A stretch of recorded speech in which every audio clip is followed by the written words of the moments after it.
I want to welcome you all back to Stuart area. It's great to be back. We had a very busy summer until last month, and then everybody kind of went hurricane hunting instead of coming to the museum. Actually, the city closed us, and we were closed from Thursday to the next Wednesday, but it was wonderful because we had shutters, and of course, when they put them up, I can no longer get in. So I had an extended vacation. This summer was very busy. We are doing what I put in the newsletter, and I hope all of you read. Been doing it for years. It's a program called Past Perfect, which is cataloging the museum. Every single item in the museum has had its picture taken, and we are going to go back to all the acquisitions and put all the information we have on it, and then we will have a catalog of what's in the museum. I had my two granddaughters, Allison and Holly Jones, working on it all summer, and they got almost completely done, so we're way ahead of where we were, and I hope when we get it made, some of you will be interested in buying them. I have most of my board is here, and I have a new board member I want to introduce you to. Let's see, let's start. Is Tony here, the president? No. Okay, well, the rest of you stand up, and I'll introduce Gary. Tonette, Alice, Nancy, Judy, who am I missing? Anyway, you all, Linda, will you all walk up to the front a minute? I want to take a minute to thank Max, who has retired and spent many years at the museum. Thank you, Max. Gavin, thank you. Okay.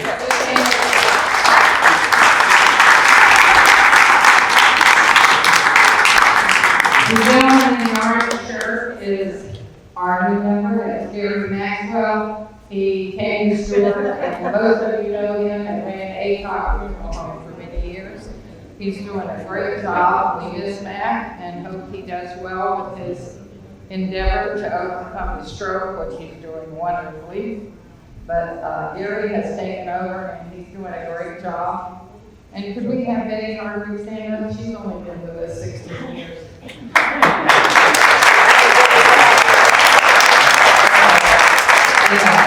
Alice, who all of you know, Judy, you got to give this girl special credit. She's fighting breast cancer, and she's winning.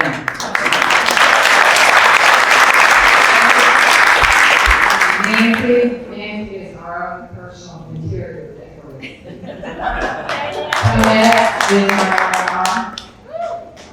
And Linda is a steady, solid worker who we love. So,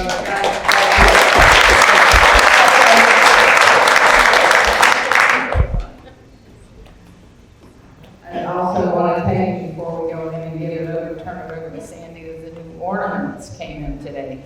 There is 2 this year. The first one is the water tower. It's gorgeous. It's still $25. There is also one called the 90th celebration of the Chamber of Commerce, with the old Chamber of Commerce building that's set down there. It's still there. And they are 30, and they're a special that the Kiwanis and the Chamber of Commerce went together on. Welcome, ladies. Can you find seats? Okay. Okay. I don't know anything else that we need to talk about further, but I would like, Alice asked me to tell you that Jackie Thurlow, where are you, Jackie? Oh, sorry. And her husband have been flying over to the Bahamas all week taking supplies, and we would like to thank her for that.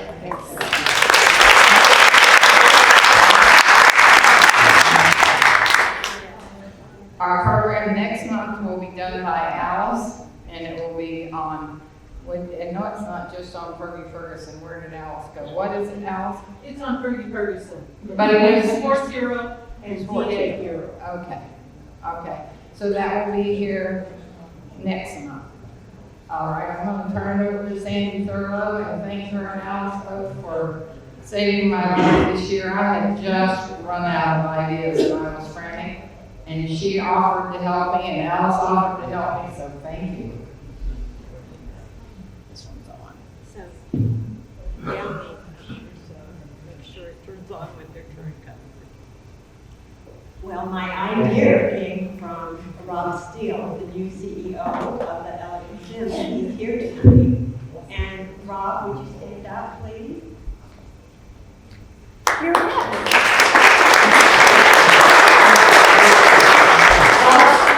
Putting the Historical Society back where it should be, above the LA Museum and House of Refuge, and I'm just so grateful to him. And he's been working with Stuart Heritage and will continue to work, and so this makes me very happy.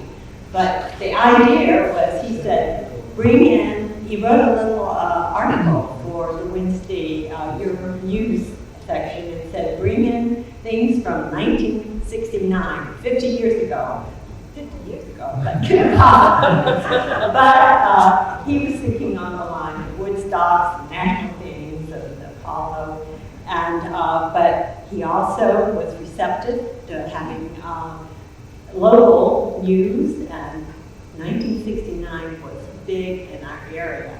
And I thought, what would make a really good program about that with people locally who really were a part of things?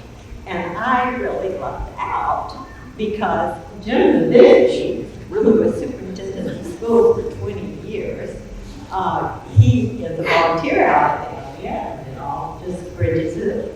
And he is a great storyteller and knows everything. Maggie was on the county commission for 20 years, and I just realized tonight that I added to the arithmetic, and that Vicki Davis has been the supervisor of elections for 15 years, but then I thought, she was on the school board, and I thought it was only 6 years, but she said 8 years, so totally. She's the senior person here, and I thought she was a junior.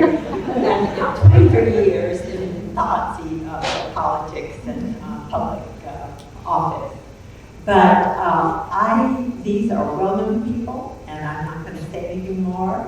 I want them to tell you first about where they came from, their background, their childhood. And I said in an email, and like Jim will go first because he's the oldest, and he made a wise crack about that. This is Davis. Well, first of all, I want to thank Mary Jones for having me see this evening, and also allowing me to sit and play golf with us on Saturdays. We appreciate that. Also, Sandy for putting the program together. It's exciting to have a chance to speak to somebody other than the graduating class. She said she wanted to start way back. Well, starting way back, I'm Jim Navitsky, a.k.a. Vincent James Navitsky. That's the way I used to have to sign all the legal documents. But I was born in 1932. That rings a bell, doesn't it? And I was born on Christmas Day. And my mother told me it was a real depression. Not the country was depressed, but she was depressed because she missed Christmas dinner, and the doctor came in moaning about the fact he had to eat good eggnogs without space. So it doesn't get any better from there, trust me. But I grew up in a place called West Philadelphia. It was the southwest area of the city of Philadelphia. We had in the 50s, when I grew up in that area, we had approximately 330,000 people, about 23,000 people per square mile. In Martin County during that same period of time, there were 26,000 people in the entire Martin County. So you can see there's a somewhat of a variance of what I grew up and understood and what was here in Martin County. And I grew up and learned a lot about Martin County.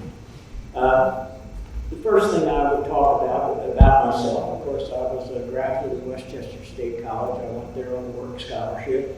I played sports, I enjoyed sports, and I would tell you that when I was in 7th grade, I knew I was going to be a teacher, and I was going to be a phys ed teacher, and I was going to be a coach.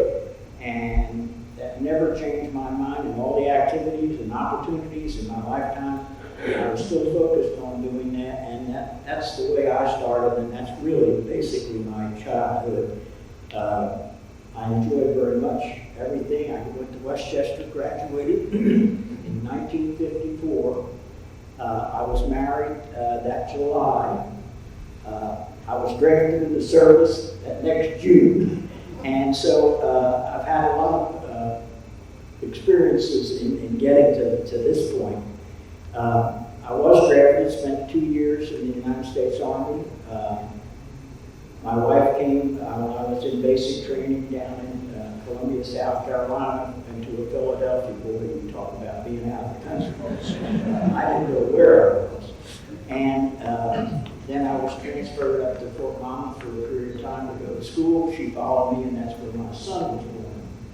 3 months later, after having been promised they would let me stay and teach at the school in which I was at Fort Mama, they said, no, the first and second persons in the class are going to meet at 2 different places, one in the Philippines and one in Asmara, Africa. Navitsky, where do you want to go? I never saw or heard of anything like that.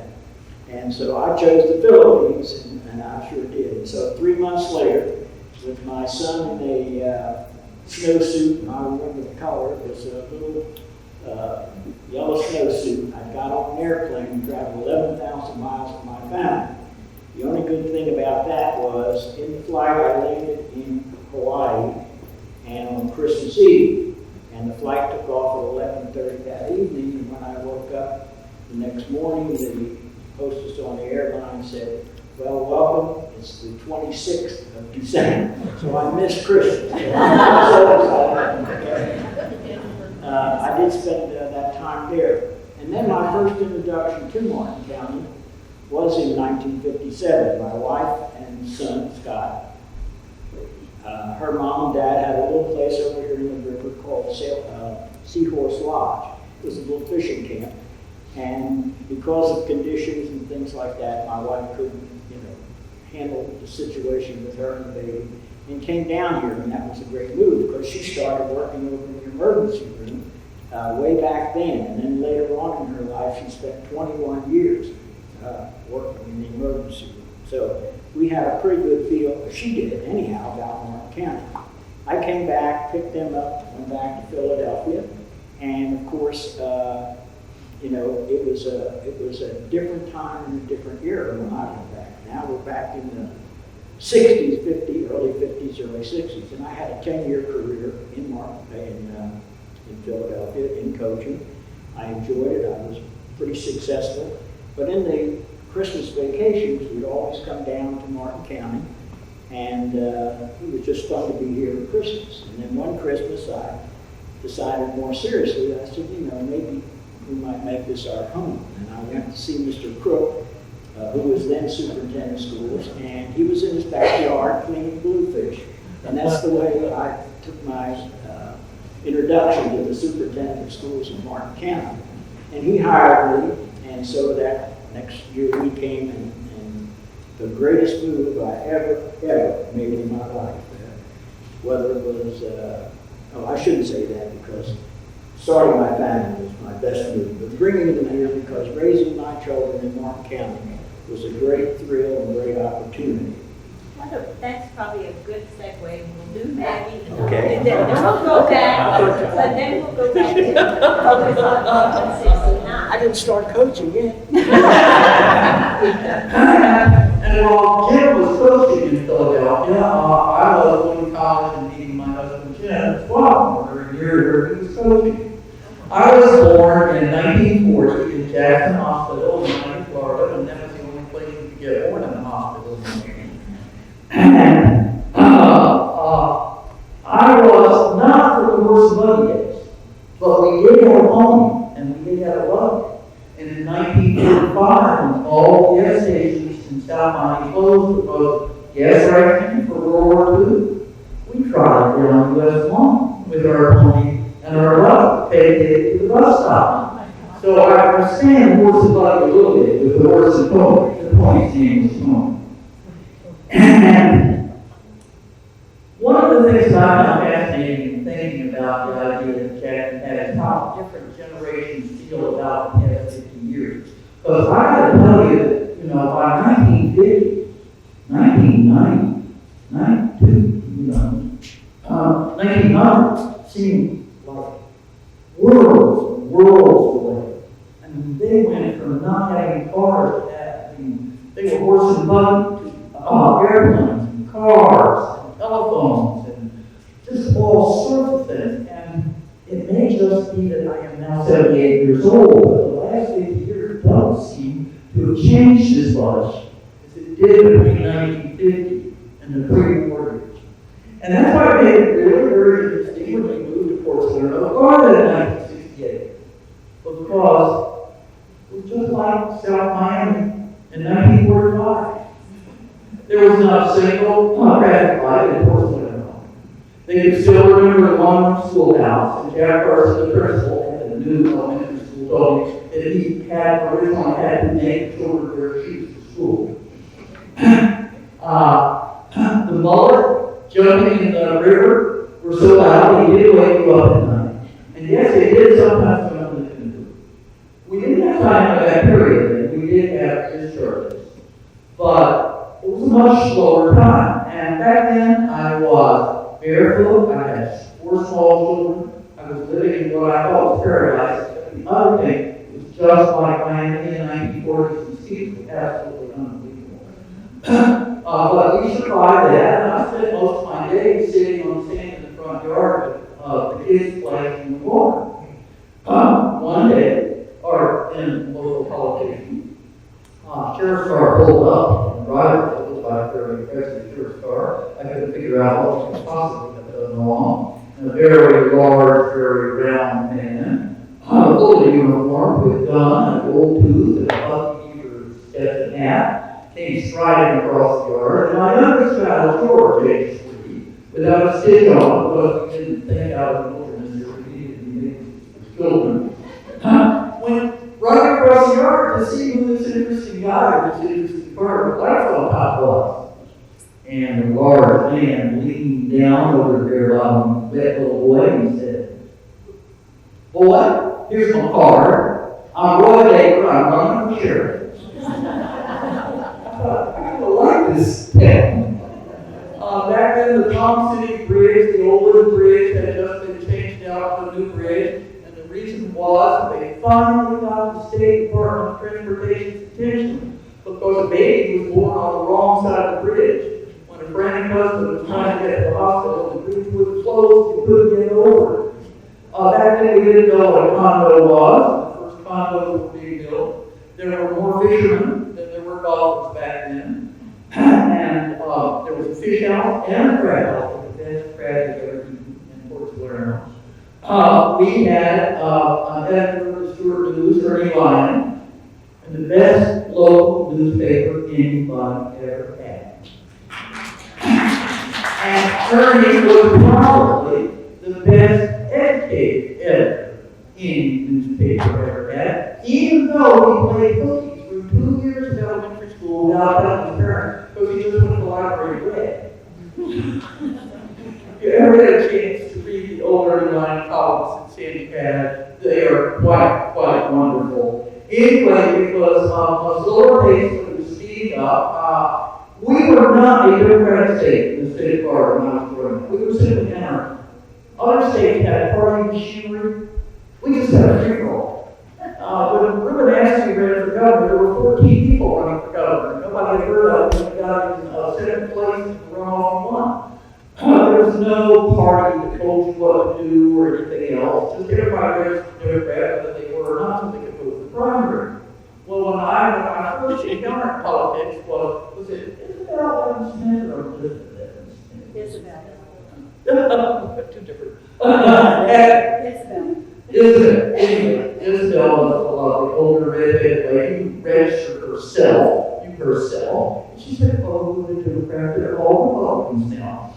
Well, when I got here in 1968, almost everybody was registered as a Democrat, otherwise you couldn't vote for primary, you couldn't vote in any election in Florida, made any difference at all. Well, as soon as, most of our Democrats were counting in 1968 were actually Northern Republicans who just wanted to vote. But as soon as they got some candidates, of course, they couldn't change. And all of the commissioners I served with that were elected as Democrats became Republicans.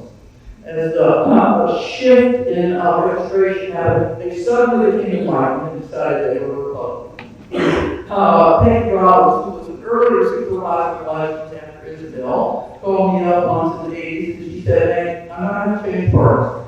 They'll run so like this if I don't." She said, "I might hold out just to be the last Democrat, but I know you're going to do that anyway." So I just thought I'd tell her before I did. And I am the last Democrat ever elected to office, local office in Martin County. Last time I was elected was in 1990. Somewhere in the 80s, charming white-haired gentleman in Green Bay with golf pants with a Connecticut accent told me in the middle of the campaign, he said, "My dad, I'm voting for you, and I'm going to vote for a Democrat my life." So I irreverently used my husband's favorite line. I said, "That's okay, I sleep with a Republican." He stood back and he went up and he looked down at the gun and said, "My dear, you look like it." Yes. That's all right. Well, good evening. Can you hear me okay in the back? Okay.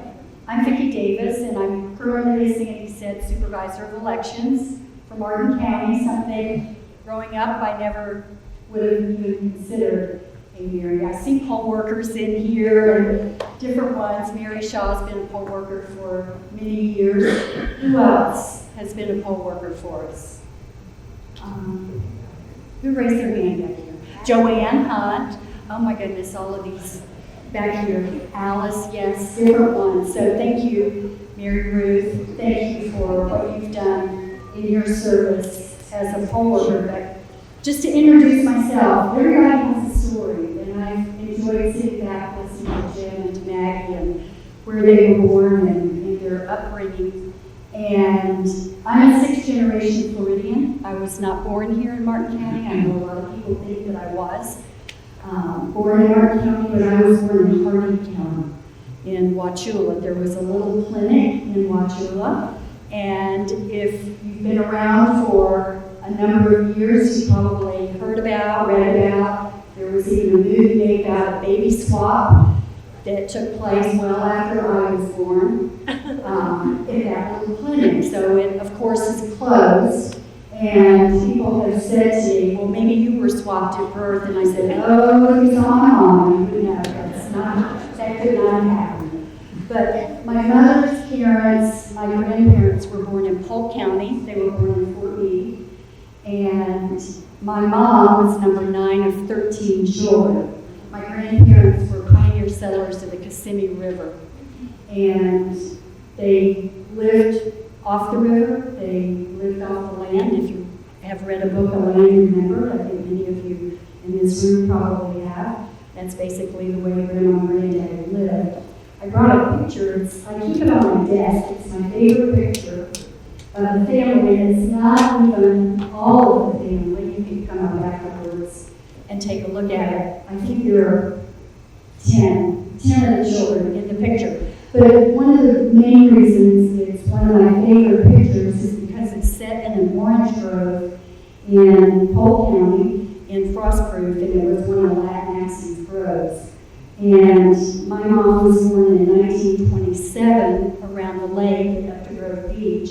And Billy Bolex used to come to the house. He was friends with Granddad. Grandma and Granddaddy always had a relationship with Indians. In fact, we go back into Martin County when my grandmother was just a little girl. She and her family lived in Indiantown. So I grew up hearing stories about Indians, the way they lived, their culture.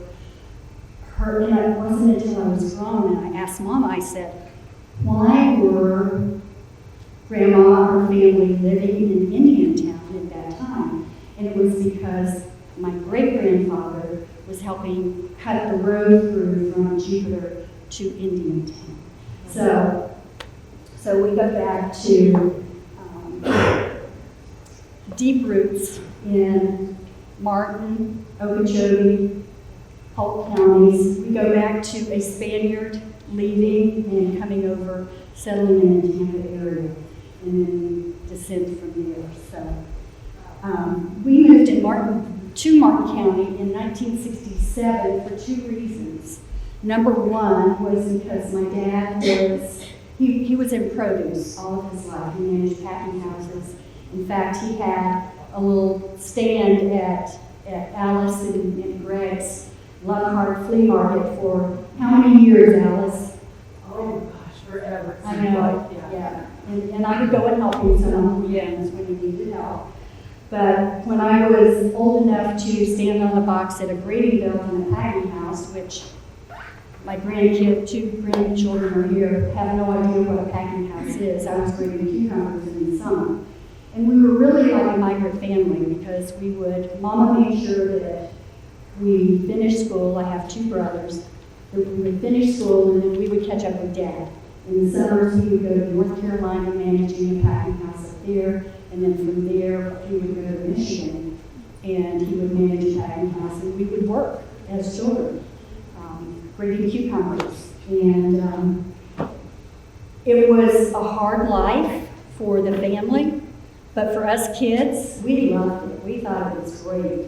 So Dad was asked to manage Zarella Packing House, his cucumber house here in Martin County. So that was one reason that we moved to Martin in 1967, my first year of high school.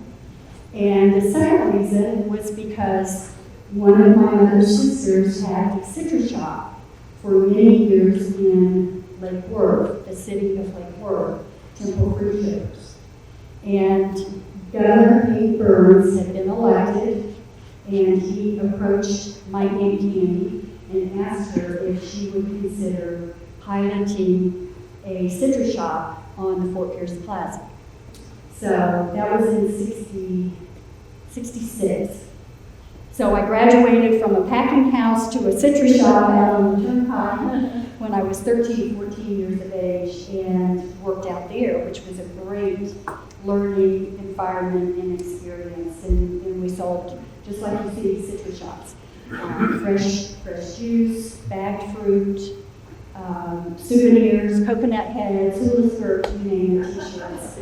The shakers, we sold anything Florida related. So we were out there for 15 and a half years. And, you know, I really thought about Governor Burns a lot because he only served 2 years as governor. It was during a period of time in our Florida government and history that they were changing statute to have our governors run in off-presidential years. So he got caught up in that 2-year term cycle, the very first one, and then was defeated. So I really think about him a lot. I have some pictures too of the citrus shop. He and his wife Mildred had stopped at the citrus shop at one point, and the shop was so successful. It was a pilot, as I said. It was so successful that's when they opened up on all 7 of the plazas on the Turnpike. So we were out there many years, and it was a good upbringing. And when Sandy called me and said she'd like for me to serve on this panel about 1969 and politics, and I was like, Sandy, I was in high school in 1969, and there are so many of you here. How many of you were at Martin County High School, 1968, 1969? Yes, 1970. I'm really class of 1970, and it was a wonderful experience going to Martin County High School, and now to have grandchildren, these was great. Was that picture that I spelled the maiden name wrong on, was that 1967 year book? I was a junior. Junior in 1969. So I knew she was in high school Yes. in 1969. And that is a big year because of not only the changing of our Democratic to Republican, but for integration. And will you, Jim, talk about how that worked into your beginning career, integration? Okay, well, Well, I will tell you the most asked question that I'm ever asked is, aren't you glad you don't have to be with the schools anymore with all their problems?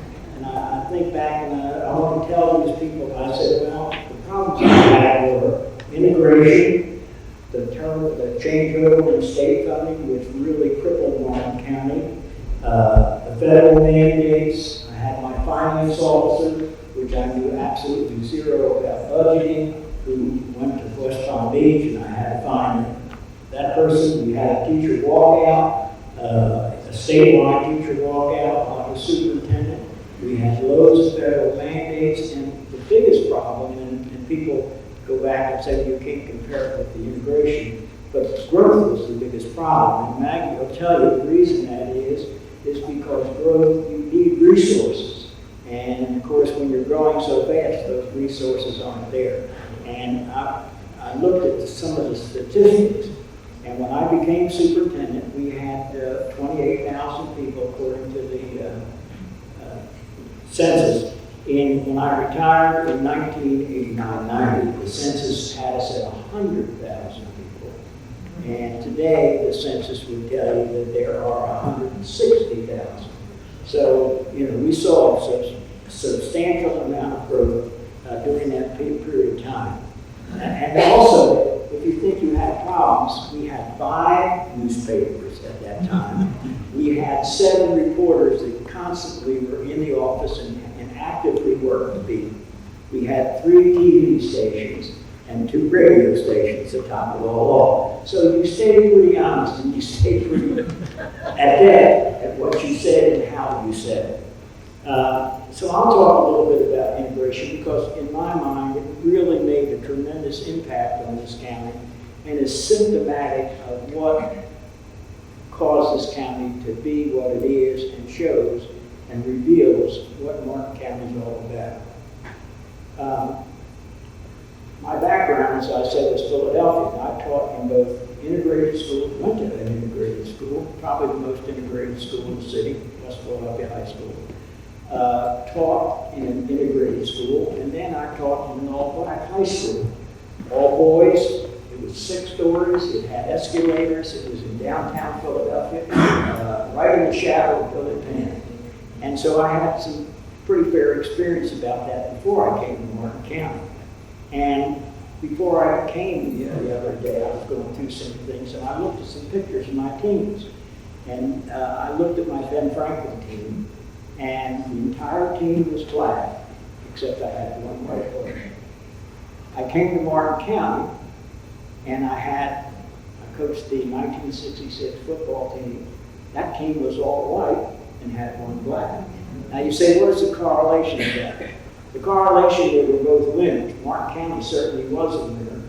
Ben Franklin was the junior varsity. They won 8 games, but Martin County, that team in 66 set records that I don't think anybody will ever surpass. Number 1, it took 23 years to beat Vero Beach, and they did. In the same year, we defeated Vero Beach, Pahokee, and Belleville in the same year. Also winning the Sun Coast Conference Western Division. So it was a successful year. So you say, well, what is the correlation between the two? Well, I look at it this way. My philosophy was, if you look at a young person, whether you're a teacher, whether you're in business, or whatever, and you look at that person and you accept them and for what they are, and you're there to help them, and they know that you have a personal interest in them, and if they buy into what you tell them and work hard at what your goals are, you will be successful. And I see one of my football players is here tonight, and he will tell you for sure that we knew each other real well, and we had that kind of relationship, and that's what they did. But that's not how I got to be superintendent. Actually, I got to be superintendent by being the principal of the all-black school. And then you say, well, how's that work? Well, what happened was I was named principal. The school went on strike. They flew the American flag upside down, and all the kids took the chairs outside because they didn't want that principal the next year. I was supposed to take over the next year. Well, during that period of time, they went back to school because you have to have graduation, you have to have the prom. So there was lots of encouragement to get back. But they did go back, and the superintendent then decided to take a job in another district. So Martin County was then without a superintendent. And I'm football coach, I'm principal of the local ag school. Never had been there yet. And during that summer, I got a call from the Republican Party. And in the middle of a Saturday night, they said to me, do you want to be superintendent? We want you to be superintendent of schools. And you talk about a shock. I was in shock as it was. And I said, I have to ask two people, my wife and Jack Smouse, who at that time was the assistant superintendent. And so I did that, I did accept, and nobody in the county, it was a very quiet thing until one time Dr. Myers, who was the head of the Republican Party at the time, a local senator, said, gee, we have to go to the school board meeting and announce your appointment, because if we don't, at that time I was a Democrat, Democrats are going to say, we've nominated you, and hope the governor will appoint you. And so we went, unbeknownst to anybody, into a school board meeting, which was held over that old instruction center. Walked in, and Dr. Myers said in front of, there were 3 or 4 people from the press, 5 school board members, and Tom Crook was Tom didn't know either. I want to introduce you to your new superintendent. Well, you talk about people that were surprised, and I was surprised. I had never been to a school board meeting in my life. I prepared what the school board did. I knew the chairman because I had coached his son. I knew one of the other school board members because we had had a disciplinary problem with one of their children, and you never know how that works out. And so there they were, looking at me, and me looking at them, and facing what they had to face and knew what they were facing. But it worked out pretty good, because the real reason everything changed is because people were unafraid. The rest of the counties, and even at the encouragement of the governor at the time, said, let the courts do it.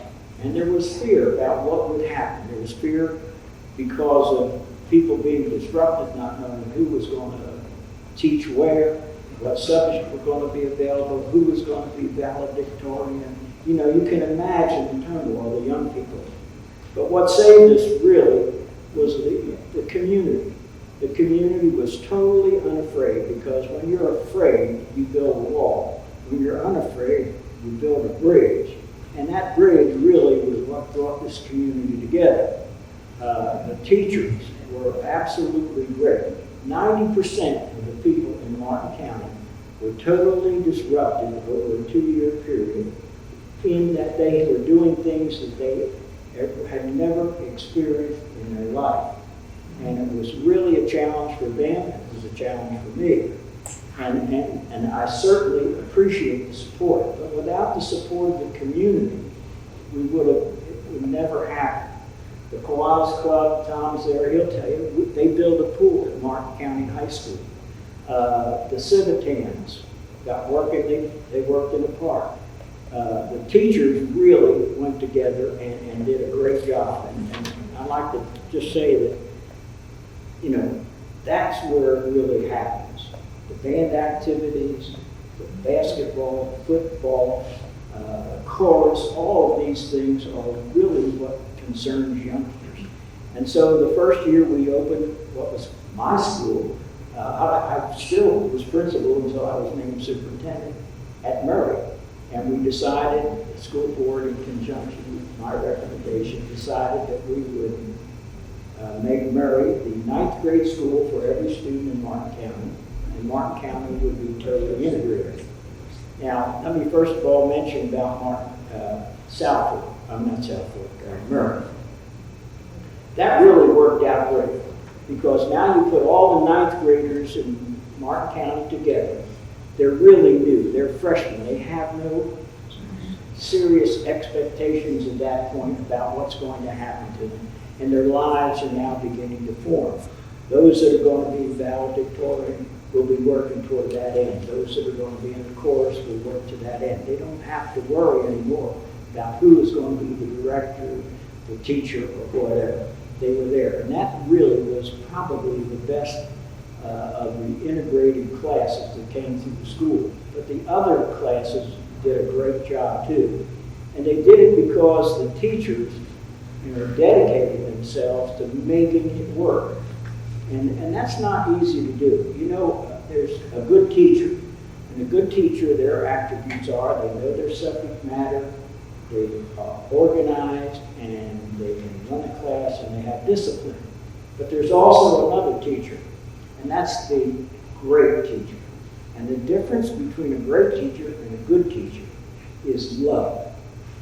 Now, when you love your job, whether your car won't start in the morning, or whether your child may be having the sniffles, or there are financial difficulties in your family, but you go to work because you love what you do, and the minute you walk in that door, you're a different person.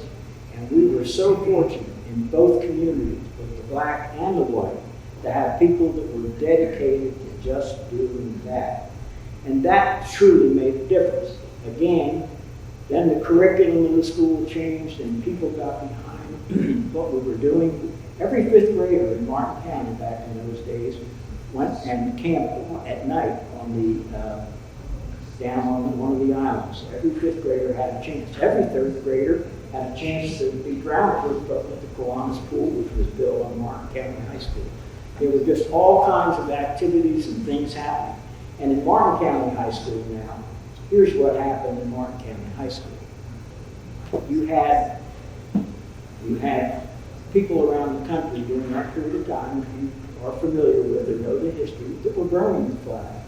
Martin County High School won an award, a Freedom Foundation award, for participation in activities that were patriotic and local. We still continued our trips to the Bahamas. No other school system anymore would take the chance of taking their students to the Bahamas. We frustrated our children. We say that and they're laughing now. But there wasn't more than one that maybe got an airplane ride home early because they were the fools. But it was one of the great expectations and one of the things you were able to hold over the kids' head. Those students at that school bought a section of the beach, Tiger Shores. They raised $10,000 at Martin County High School to build that, to buy that beach. It just was amazing all the things that happened that built this. And I can't not tell you about the basketball team too, because for the high school, that was a major change in that what happened was Don Wallen, who was an excellent person and did exactly the things I said about knowing the youngster and being able to tell them that I can make you better and you just follow. And they were real successful. And we filled up the gym, but the thing about filling up the gym was it wasn't just the students at the school. This town showed up in mass. The stage had about, I'd say maybe 400 seats. Every single seat was sold out before the year began. And that gym was packed on every occasion. The radio stations carried the games. When the team went to other places for tournaments and for state championship, this community followed. It became a great activity. But the thing that stays with me most was that after a basketball game, our team would stand up and all the people would stand up. They'd face the plaque down on the wall and they'd sing the alma mater, which is respect and appreciation for the school and what the school had done for them. But on that wall, there also was a flag.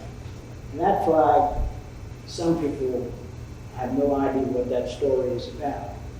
We had a young man, his name was Charles Tyson III. Now I had Charles as a student at Stuart Middle School. He was an ordinary student. If you asked me to identify him at some other time when he was out of class, I probably couldn't do it. He was just an average student, not calling any attention, not being a problem, just doing what he was supposed to do. And when he went to the high school, he was basically that kind of a student also, because a lot of people didn't really remember teachers knew him from answering questions and having it in a particular class. But he didn't really leave any, impression that way. Well, his dad was called to be sheriff, not sheriff, but head of the police in Pahokee. And so the family in his senior year moved to Pahokee. And in that move, he was very dissatisfied with having to go to school out there. So he joined the Marines. He went into the Marines, and of course, you know where he ended up, Vietnam. He wrote a letter to his mother the night before he died. He told her that the night before, the group that went out came back pretty badly beat up and shot up, and then he did. He said he didn't know whether he was going to come back. In fact, they had even come around that day and had him sign his beneficiary for $10,000, which was what it was. I'm sorry. This happened the same time when we did it at school too. We don't do it very often. And anyhow, he went out that night and he told his mother in that letter that the beneficiary of that $10,000 was a scholarship from Martin County High School. Mm-hmm. Now, if that doesn't symbolize the feeling and the emotion that went into that school through that year, difficult, hard, and the community support, nothing else does. That's why I'm proud to be living in Martin County for the rest of my life.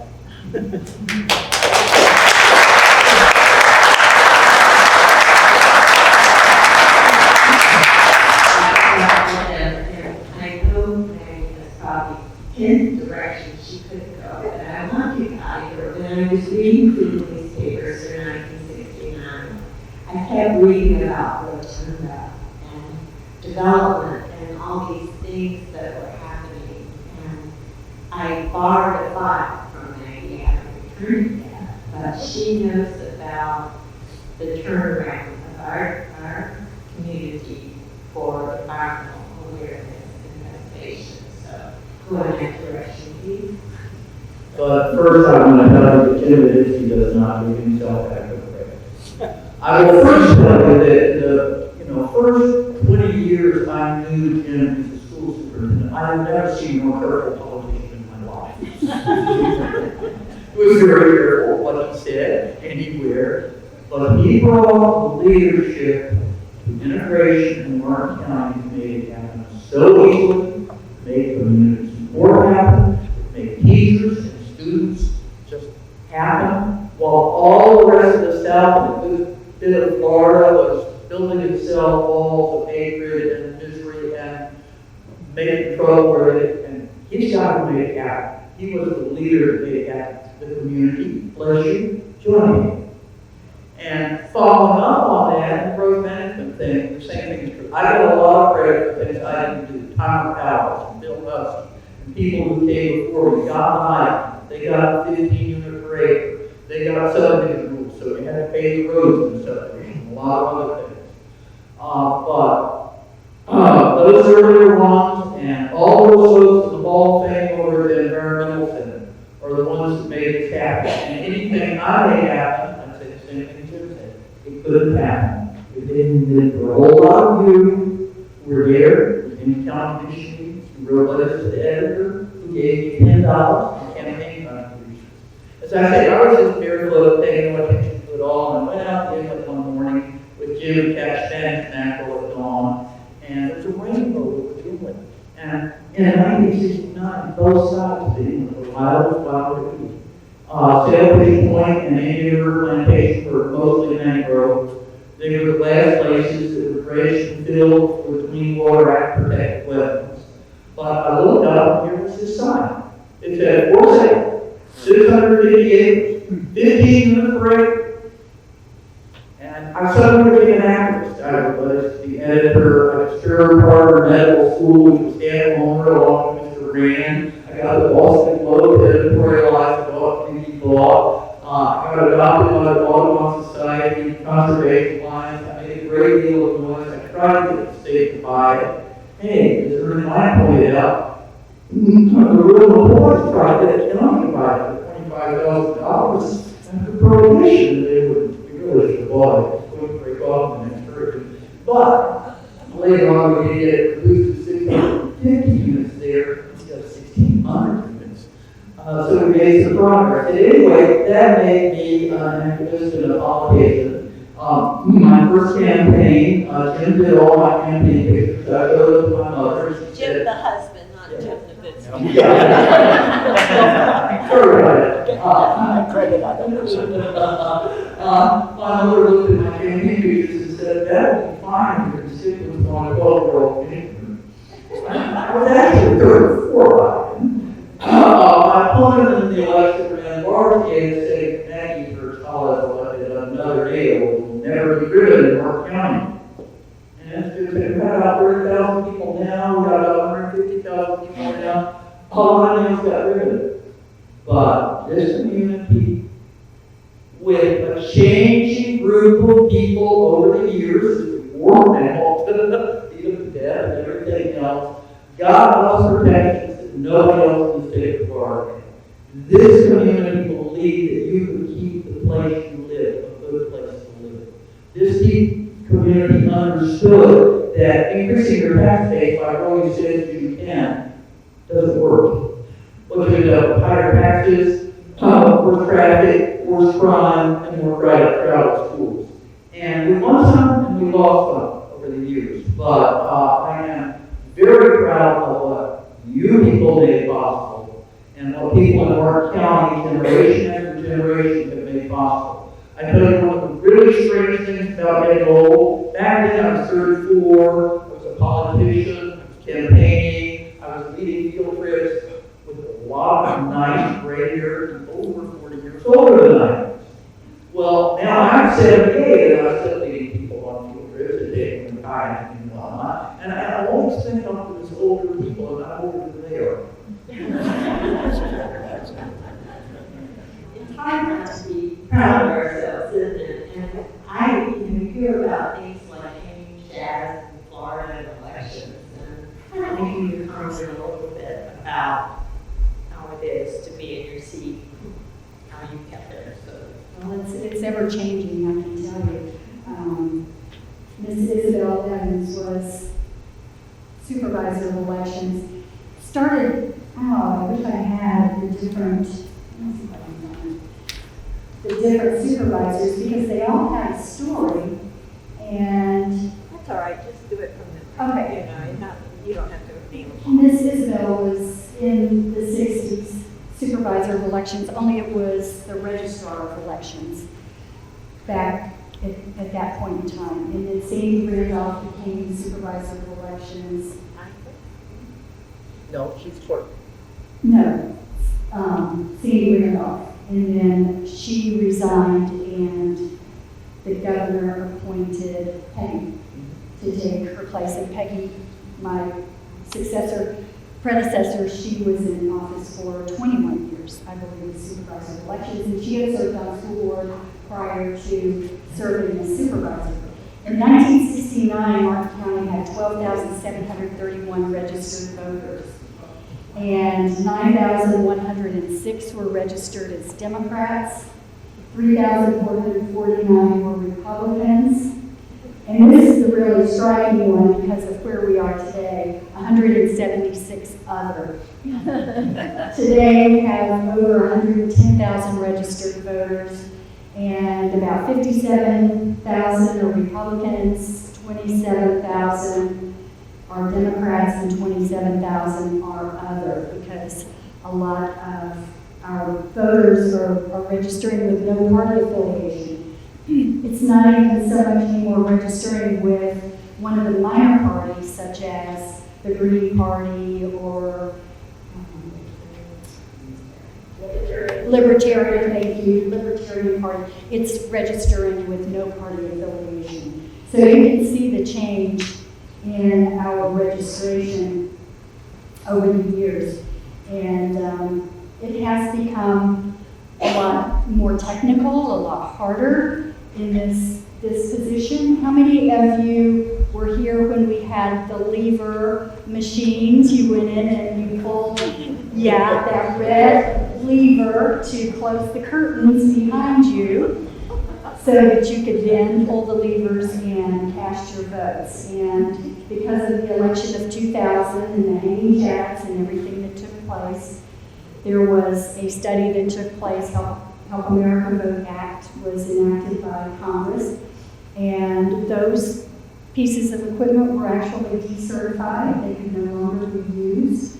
And I can't tell you how many people still make the comment, I wish we had the old lever machines. I really liked those. And we have one, I think, Rob, you have one at the Elliott Museum. We have we have one at the office, and when they were dispersed out, there are a number of them in the ocean off the coast here as a barrier reef. And then they went to the elementary schools so that they could use them, and middle schools for elections that they had.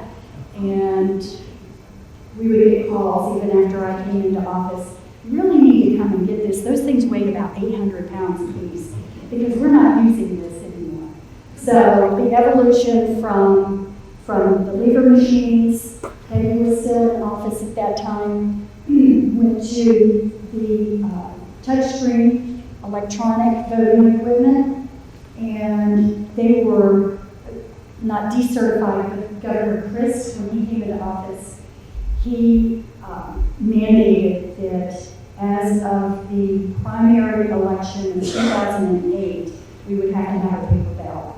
So the entire state of Florida now has paper ballots, which is really a good thing. I was all for that because I like to have that paper in the event of a recount. And what did we have in our last general election? 3 statewide recounts, which was the first ever. We've never had a statewide recount. People will say, oh, but you did in 2000. No, we didn't, because in 2000, when the recounts were started in Palm Beach County, they were stopped. They would start in another county in the state of Florida, or several counties, they would be stopped. So there was never an official statewide recount. So right now, everything in elections is all about security, as you can imagine, cybersecurity. Can't go into a whole lot about that, but just know that we have worked very hard to make sure that as we go into 2020, that we are secure here in Martin County. It's about security, and when you go to vote now, you're not only going to have English on the ballot, but you're also going to have Spanish on the ballot. So, just so you know. This is so impressive. How did you get to this place from being a junior in 1969? Just comment, we'll come back to the subjects of integration, environmentalism. You were just a kid. I was. Were you aware? No. So, And like I said earlier, I would have never thought of being in the position that I'm in today. When our 2 daughters were born, Jan is in the back. She just came in from South Fork High School. She's a teacher out there as a swim coach, and she had a knee. So I just became very involved in their school and ran for school board. And when I was running for school board, I had to interact with the supervisor of elections office. And I came home and I told Joe, I told the girls, I said, one day when Peggy retires, that's the job I really like to have. I don't know, it's just something on the inside of me. So she announced on a Friday that she was retiring, and I filed my papers on Monday. And I was in the midterm of a school board term and had to resign to run. And never looked back, not one minute. It was just something that was on the inside. So, and I loved every minute, for the most part. We have problems where it's a little stressful. it's 8 o'clock, and we try to keep it very brief, but we just want each one to say something that they want to say, that they have had a chance. Yeah, I have something I have to say. And I'm I mean this very sincerely, and you know, they talk about being politicians. If you're yourself, that's what you are. Anyhow, Martin County will never be exactly as we remember it. It wasn't as the folks that went ahead of me remembered it.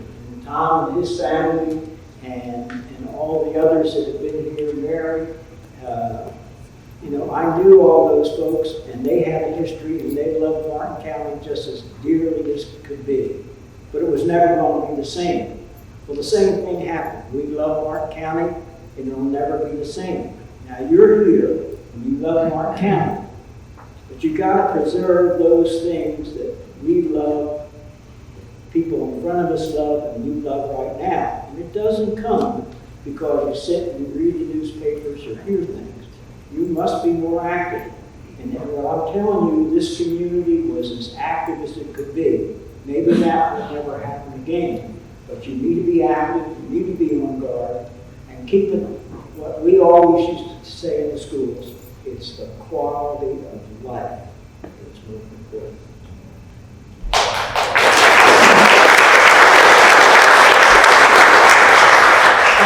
That's what we managed to pull off, and I've never quite understood since I don't think I very often had second to go to the bathroom in my 20 years as a county commissioner, but somehow or another we got them rules that are the best in the state. Somehow or another we realized that bulldozing these property, putting on the real estate fund for the irrigated, and we said, hey, you can't get a plat approved if you bulldoze the property. And you have to save 25% of the pine trees on it. You have to save the oak trees, and a lot of the things like that. I would say the thing we did that was probably, we did impact. We did urban service districts. But the single most important thing this community did was a long time ago, and over several votes in between, we voted to buy land for the public. All this still started with the Savannah. We got probably the only piece of South Florida that goes from scrub pine, slash pine, to maple trees, to mangrove swamp, to intercoastal waterway beach. Down on the other side of Cove Road, we've got the whole area called Atlantic Ridge around the South Fork. We've got Palm Beach Heights, which is a great swamp, and remain a great swamp. We've got Aladata, which is one of the beautiful places in the world. There was a panther wandering through it this summer, so they got acres of. We've got all of these things. And I will end with, ask me later about what was most exciting of all. And I think that I certainly enjoyed most of all, we bought beaches. In 1981, Alex, we had already done the Save Our Beach Drive, and we bought some 100-foot strips. And then one day, Alex Haynes, who was a retired engineer and vice president of Ford Motor Company, said, I think we ought to buy it all. It was a very good idea. The developers were furious at first because we were in the middle of a boom. We got a bus before we got a boat. The developers were very happy for us to buy beach.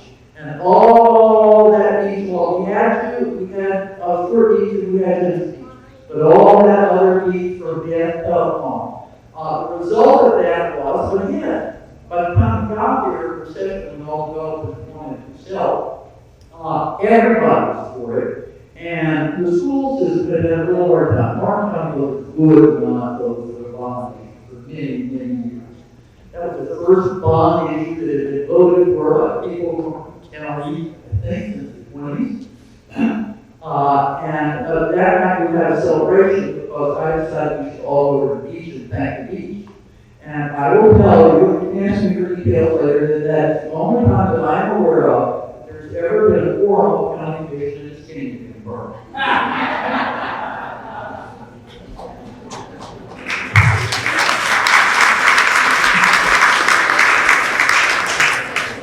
Well, in closing, I do have to share one thing about the summer of 1969.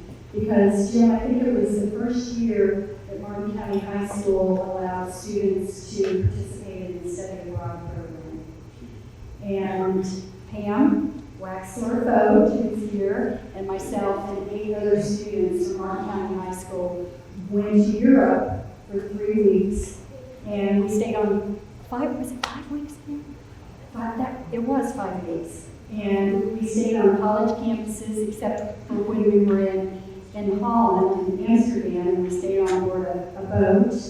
But we studied the culture and the history of the country that we were in at the time, and then were able to go and sightsee, and it was one of the most enriching experiences that I've carried with me throughout life. And Pam was one of those. And we shared a room on the ship in Amsterdam. So, Was that 1969? that was 1969 when we were in London. London was we flew into Rome and then took a bus over the Alps and went through Switzerland and went into France, 2 different locations. In 1969, the United States was not very well liked in some of these countries, especially France. And we were sitting on a college campus and we would wake up to, what would you call it, campus? It was graffiti and... Vietnamese students did not want us to be in Vietnam. Yeah. Just that the communist students. Yeah, Pam saying the Vietnamese students did not want us in Vietnam at that time. So it was like hangmen, drawn in different graffiti because we were on campus. But our last stop was London, and we stayed outside of London in a little village, and that's when man walked on the moon for the first time. We watched that televised. We were all in one room and watched that take place, and the Londoners and Englanders were very, very happy and very congratulatory for us landing on the moon. I'm so glad you got the moon into this. Yes. But in closing, Martin County High School was, I think when we graduated from high school, it was the best time because it was the only high school in Martin County at the time. So we got to go to school with kids from Indiantown and Hope Sound and Jensen Beach and Palm City. And so we got a flavor of the entire county. So it was wonderful. And thank you, Jim, for all of your years of service, and Maggie for your years of service. And Mary, thank you, where's Mary, for what you do here, because you are preserving our history and our culture. And I'm talking about the Citrus Shop. I'm working with an archivist from Florida Southern College. I'm meeting with her the end of this month to turn over some pictures of the citrus shops because they had no history of that. And that's where they preserve citrus history for the state of Florida. So I want that preserved for these guys that are here on the front row. Thank you.